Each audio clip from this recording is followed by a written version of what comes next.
Hi, this is a special episode of Agenda AWANI right on top of the peaks of the Alps in Davos. That's once a year we have to breeze the cold, and this year mostly have been minus below zero.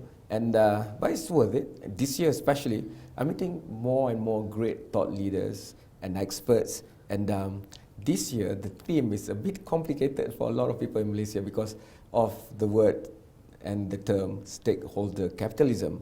So I've been trying to get thoughts from a lot of people to define it a bit more for us, the layman in Southeast Asia, what that means. Eric, Glen, Weyl, thank you so much for making time.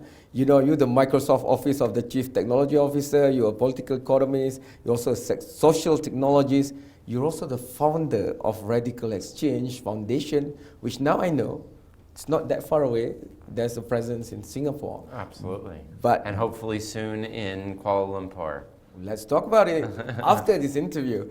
But how would you define yourself? Because I was trying to find a way, usually I could sum up my interviewee, you know, in my intro. But with you, it's a little bit more complex for me because it's the idea that you are espousing. When in your presentation, when I Google YouTube or whatever, when you talk about utopian things, it doesn't sound too far-fetched.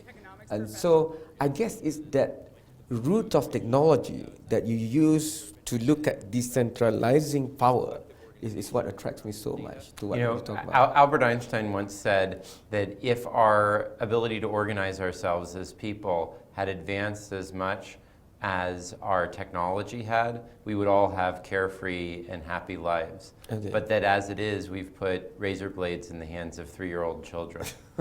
And I think what we're trying to do at RadicalxChange is to have our social organization, our political economy, advance in the same way that technology does. Mm-hmm. And I don't think that's too much to ask. I think it's happened at times in history. You know, it happened in many ways in the middle of the 20th century. But I think we got complacent, we got arrogant with the way that we lived, and we forgot how much we have yet to do in terms of making the way we live together, the way we organize our politics, more true to the nature of our social lives. Correct. Paint to us a picture. I'm seeing you talk about marketopia, because I think the best way to get people to see what we're trying to discuss here is to paint, assuming we could reach to what you're talking about, how would it be? Well, so I tell a story about a world which actually has a lot of similarities to Singapore that you mentioned before, where imagine that all the property was commonly owned, but that it was constantly up for auction. Okay. And the value that came from the auction was returned to the citizens. Okay. And so that's a competitive system, and yet it's a system that's for the common good, not for the individual good. Mm-hmm. Common good is easier said than practiced, actually. Yeah. Okay. I remember you saying in one YouTube video, you know, it's supposed to be free market, but try like going through the process of selling your house or buying a house or buying a property. So it's complicated. But I've always, the first time I came across blockchain, I was so fascinated by the fact that if we could identify any single piece of entity, I mean digitally, like your personal identity online or a transaction that is so complex. In my country, we're still reeling on the aftermath of this saga tragic episode called 1MDB. Yeah. But if every single cent of taxpayers' money using blockchain and shared ledger and AI and big data could be tracked anywhere around the world, then we could be closer to the utopian thing that we're talking about, because no one leader could, you know, send a buck of monies anywhere without us knowing about it. But secrecy, layered bureaucracy, and all the stuff that gets in between, is that the first to go if we can really make this technology decentralized power? Well, so I think that if we have more and more different types of institutions that are able to do the functions that are currently performed by Facebook, Google, and a small number of nation states, we may not need those institutions because we'll have other ways to bring about trust. And while that might sound crazy, think about the internet. The internet was based on this idea. You know, it used to be thought that the only way that you could do computation was in a few big mainframes.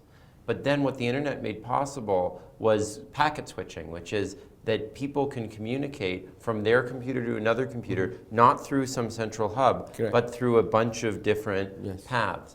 And I think that we can treat trust the same way. You know, in ancient societies, Right. the way that you would trust someone is a friend of a friend of a friend would introduce Yes. you. And we still do that Yes. sometimes. But information technology makes it possible for us to do that across the world. And LinkedIn is an example of something a little bit like this, right? Yes. You meet someone from friends of friends, Yes. but what if we had something much quicker where anyone in the world could establish a relationship, could establish Instantaneously, friendship yeah. through these pathways of trust? When I look at the term stakeholder capitalism, you know, the old days, the financial accounting and reporting system helped cement the fact of shareholder capitalism. Yeah. Because even the media only focus once a year at the financial papers reporting coming out Right. of what's the state of that business, and they look at profit and loss. But now that the earth is burning and a 16-year-old is saying what she's saying, we don't have practically other metrics of measuring progress. Yeah. I mean, in terms of business. Yeah, and climate change is one thing, but we also look at the huge inequality in Western countries. Look at the problems that we have with maintaining our basic infrastructure of technology. You know, the whole world runs on these internet protocols, and yet no one who is creating those can make any money because it's all open source. There's no way. So we have many public goods that are underprovided. Journalism, another classic example, is falling apart. Yes. So we need fundamentally new infrastructures that are trying to measure the provision of public goods, not just private wealth, and to make the corporations that are producing that private wealth accountable to their workers, to their consumers, to all the people who create the environment that makes it possible for them to prosper. I'm going to be a little bit selfish here, and since you opened the door on journalism, estimates are around 70 to 80, 85% of the revenue of the media in my country or even neighboring countries. They've gone to the big techs. Yeah. Because more advertising expenditure going online, and online there's the only two biggest platform around that people are utilizing in that sense. So 4 physical newspapers closed down in Malaysia over the last 12 months because they can't compete with that. Yeah. You know, so while I get the idea of the internet, you know, leveling the space, but if used for market capitalism, for example, we are seeing it right now. How do you think the world of media and journalism should be? Well, so I think we need to create a fundamentally new model of how we fund organizations. And I think it needs to draw on the dynamism of capitalism, but it can't be driven just by whoever is able to extract money from other people. It has to be driven by who's able to create the most value. And to do that, I think we need new mechanisms. So with Vitalik Buterin, who's the founder of one of the largest blockchain platform called Ethereum, as well as a student at Harvard, we came up with something called quadratic funding, which is a way to use public funds or charitable funds to match individual contributions. So rather than organizations being funded just by what they're able to charge people, instead there would be an empowerment of charitable contribution through a public matching fund, using a particular formula where people who, if you have something that has many contributors, each contributing a small amount, that makes a bigger difference than one person contributing a lot. So that's a way of rethinking how we can have a third sector of the economy. People have seen how crowdfunding and crowdsourcing, for example, have worked very well. But I've also been in brainstorming sessions where, what if somebody who create a good story gets rewarded straight away from the people who consume that story? If we can bypass all the platforms. Absolutely. So do you think that's possible? Yeah, absolutely. And I think, you know, right now, you think about it, we've got a failing private media sector, and then you have government-funded media, which maybe is not so independent, right? What we need to do is have something in between, something that's not capitalism and not the state, but brings out the best of both of them. The democratic accountability that the state has and the dynamism and flexibility that the private sector offers. And that's what we're trying to build at RadicalxChange. We're using it for open source software funding. We're using it for allocating the budget in the state of Colorado, for participatory democracy in Taiwan. And I hope with your collaboration, we can try to bring some of these ideas to transform journalism and all sorts of different things in Malaysia. I know there have been sessions around trying to distill that down to the more practical level, but how do you think, because if I look at issues like climate change, then we'll go to inequality. It's clear that the temperature is rising, but why would corporation want to compromise billions of US dollars of profit just by doing what's right tomorrow? Because maybe the CEO would lose his job or her job. And I've been at a session downstairs where we only talk about executive pay. And why is it before, maybe 3-4 decades ago, the lowest earning employee, the gap to the chief executive is only maybe 30 times. Now there's 150 times, 200 times. And yet, when something like a plane that has crashed so many times and now looks likely most probably from a design fault and whatever else, they even get paid to go away. And they're not accountable for even loss of lives. So to make shareholder capitalism really go away and to really practice stakeholder capitalism, I really believe technology has got to step up more pervasively to be the equalizer. How do you think that can be done? Well, look, Microsoft, the company that I work for, just announced that they were going to remove all the carbon that they had put in to the atmosphere since they were founded by the 2050. And actually, the stock price went up when we did that. And I think the reason is that there are many pressures around the world, and thank God that there are. Look, a lot of people complain about Donald Trump, they complain about Jeremy Corbyn, about the populism that we're seeing. And yes, there are problems, but we need that pressure. Because if we don't have the pressure, the elites here, they will keep their ways. They'll keep doing the same thing that has been failing the world. So you need that pressure to force them to rethink things. And that actually opens the opportunity for people like Satya Nadella at Microsoft to try to reform the model. Because if we know that we will face regulation, that we will face conflicting demands from all these governments, it gives us the impetus to say, well, can we figure out a better model that can satisfy folks so that we don't face all these conflicting demands? So it's only through the combination of the pressure from the public, the pressure from governments, and creative people trying to find a way through that, responding and reforming the model, that we have a chance of creating the incentives to do what you're saying.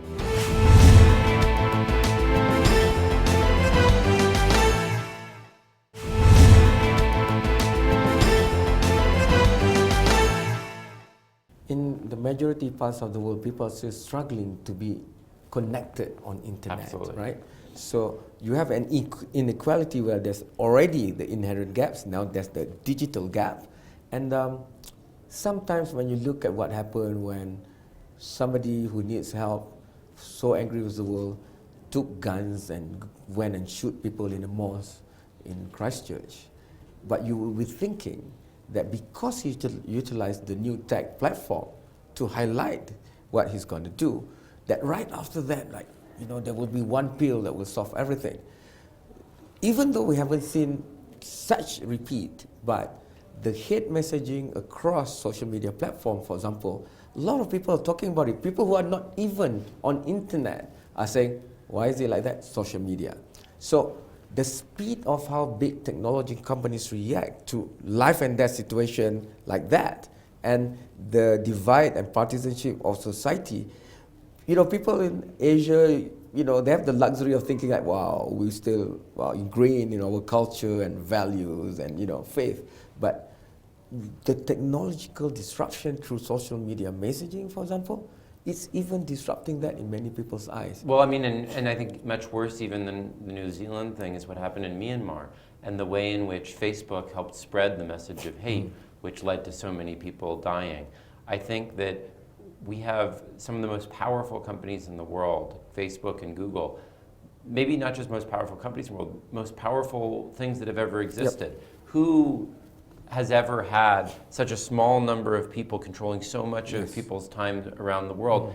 And they have an ideology of artificial intelligence. They have an ideology of a small number of technicians can make things work for everyone. And we don't actually need to employ and include and offer a livelihood to all the people in the cultures that actually make that value possible. Yes. That's, I think, fundamentally the problem, that we have this huge accountability gap. And I think the only way to solve that is for there to be enough pressure from all these different places, the protest, and then hopefully people like Zuckerberg will be forced to actually answer questions. He never talks to the media.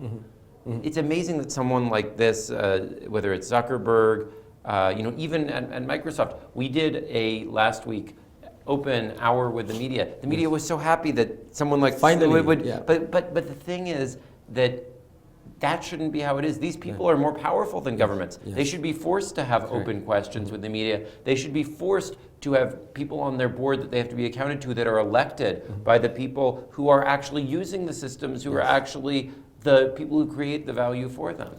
Look, I grew up in Silicon Valley, and I was beat up as a kid. I was a geek, and I was picked on, and many people were in that position. And the rest of their lives, they've been saying to themselves, I was picked on, it's my turn to be in charge. Okay. And it's similar, I'm Jewish, and my people were killed in Germany. And many of my people took the attitude, well, now it's our time, we oppress the Palestinians. Okay.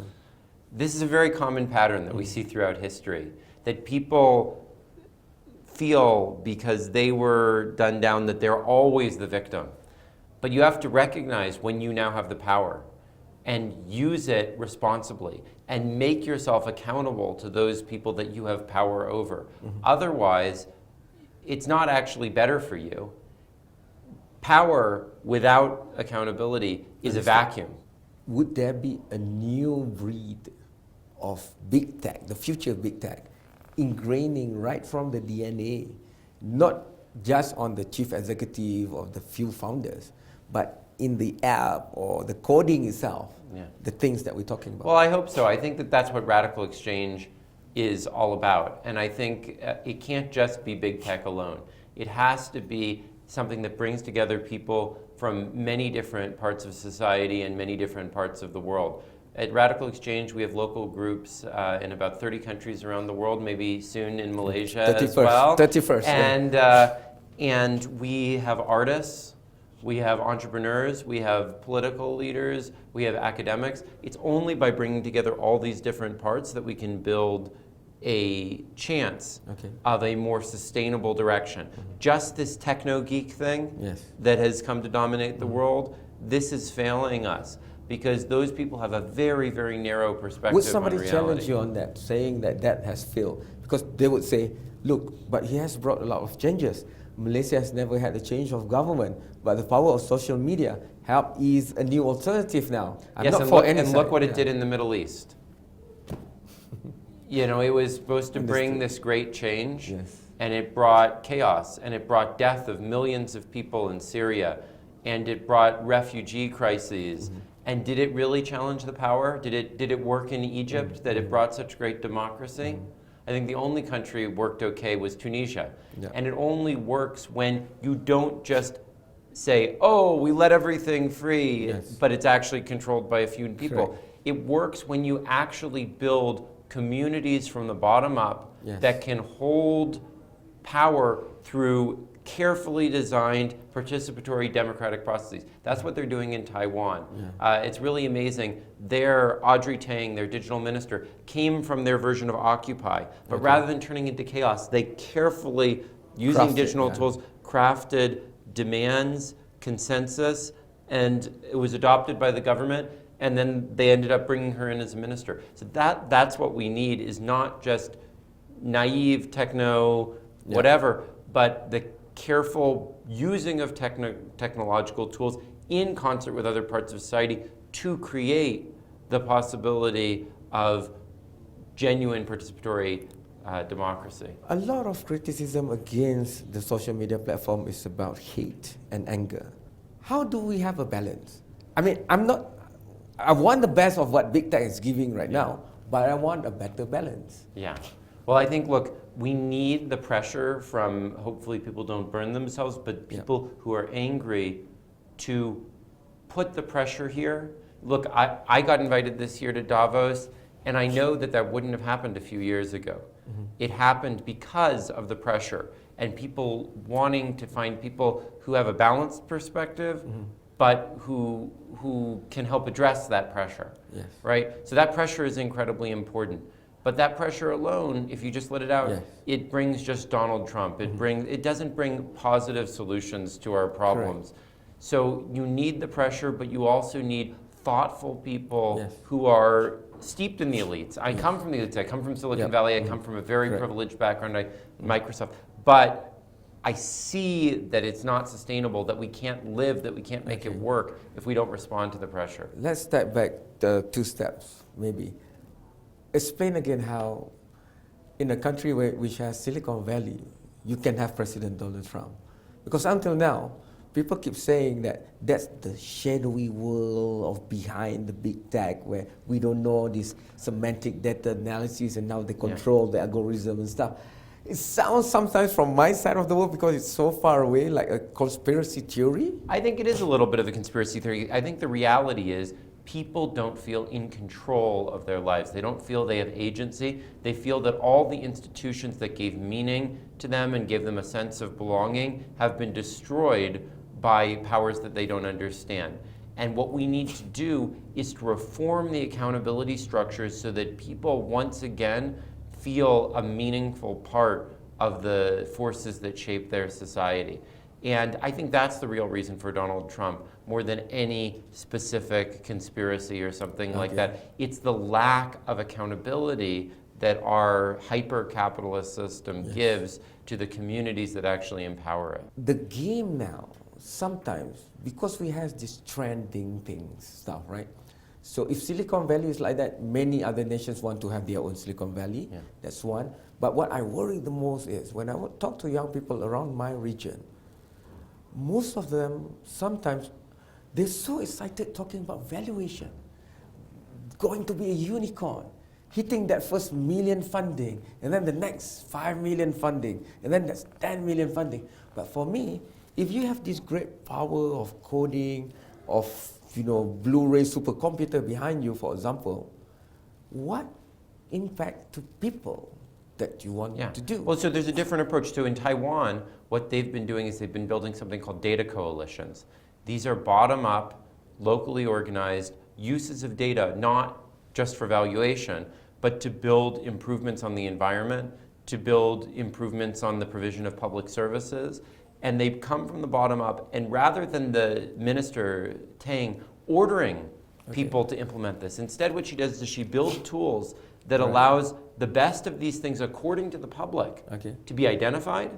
And then the president doesn't order things, but she just records a hologram of herself giving the hologram to the person, and then they show this to the local officials, and it's a sign of the public support, of the consensus behind this. And this allows the mobilization of action.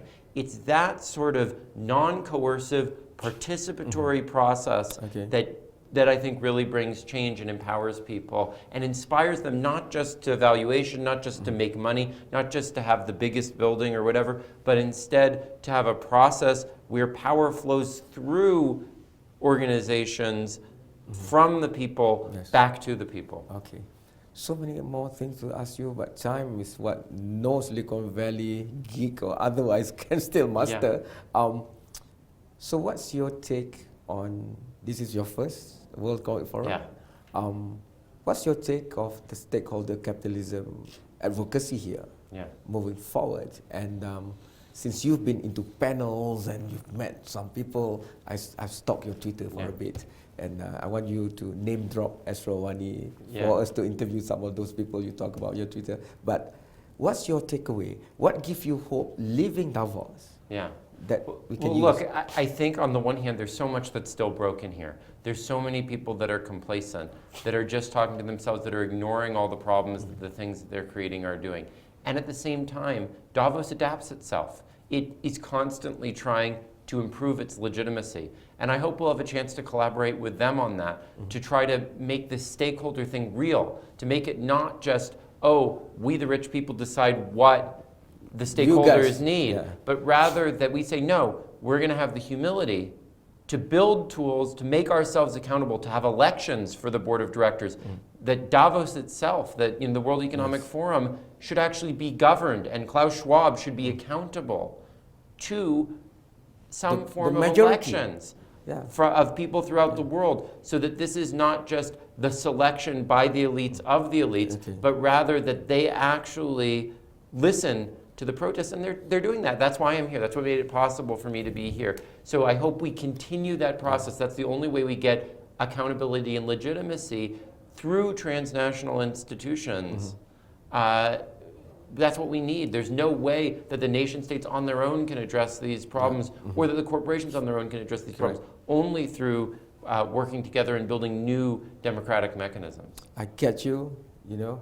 I also am a bit very much critical about many things, including World Economic Forum. But I think at least at the World Economic Forum, they brought in all these divergent views and they tried to do something. But what you have said, let's see whether we get called and invited back again for Davos 2021. Thank you so much. My pleasure. So good to meet you. Thanks to you for watching. It always starts with a small idea to be a big idea. We'll start with one person to rally like-minded people and bring great change. Yes, the world is burning. Yes, our society is getting sometimes divergent and not moving together. But I think conversations like this can make a difference. And let's continue doing so.